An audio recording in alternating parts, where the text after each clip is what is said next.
আসসালামু আলাইকুম, পরিফার্ম টেকনিক্স আপনাদের স্বাগতম। এটা হচ্ছে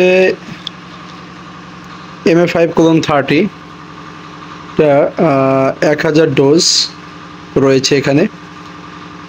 তো আমরা মোট 3টা এরকম ভ্যাকসিন নিয়েছি, মোট 3000 ডোজ আর কি হয়েছে।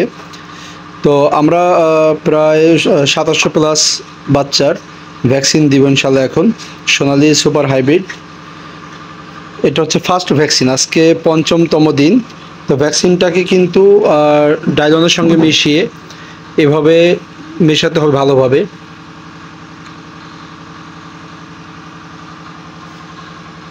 তো এটা হচ্ছে আমাদের মোটামুটি অফিস রুম। এখানে সকালবেলায় সকলেই বসে নাস্তা করে, নাস্তা বলতে আমাদের যত স্টাফ আছে সবাই মিলে ডিম খাওয়া হয়। দেখতে পাচ্ছেন ডিমের খোসাগুলো এইখানে।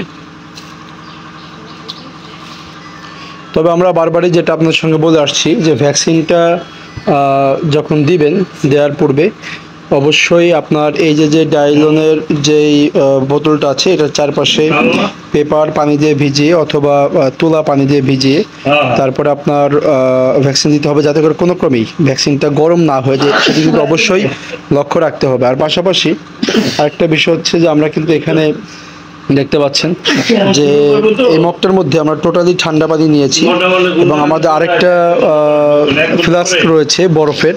তো ওটাতেও আমরা ইনশাল্লাহ ভ্যাকসিনটাকে প্রায় 50-100টা বাচ্চা দেওয়ার পর ওইখানে একটু ডুবিয়ে নেব। তো আমরা এখন চলে যাচ্ছি আমাদের খামারে ভ্যাকসিনের ভিডিও আপনার সঙ্গে শেয়ার করতে।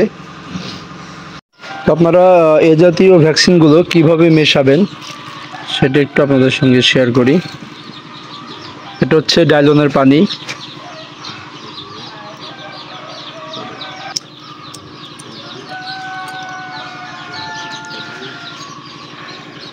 ডাইলনের পানি এটা সাদা হয়, সবুজ কালারেরও হয়, এরকম নীল কালারের হয়। তো নীল কালারেরটা দেওয়াই বেশি ভালো, এটাতে আপনার বোঝা যাবে যে কোনটা ভ্যাকসিন দেওয়া হয়েছে। এর মধ্যে যে গুঁড়ো গুঁড়ো ট্যাবলেট রয়েছে দেখতে পাচ্ছেন, এটাই হচ্ছে ভ্যাকসিন। তো এই ট্যাবলেটগুলো এর মধ্যে দেওয়া হচ্ছে।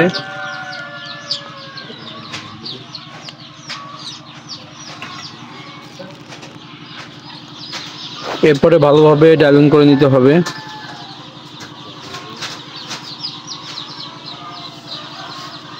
এভাবে করলেই ভেতরে ট্যাবলেটগুলো ভ্যাকসিনের ডাইলনের পানির সঙ্গে মিশে যাবে।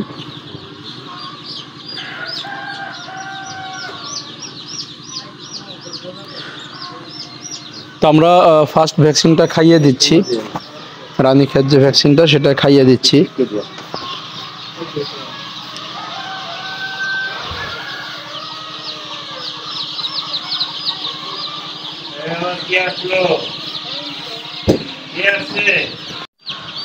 তো আমরা ফার্স্ট ভ্যাকসিনটা এভাবে খাইয়ে দিচ্ছি, রানীক্ষেতের যে ফার্স্ট ভ্যাকসিনটা।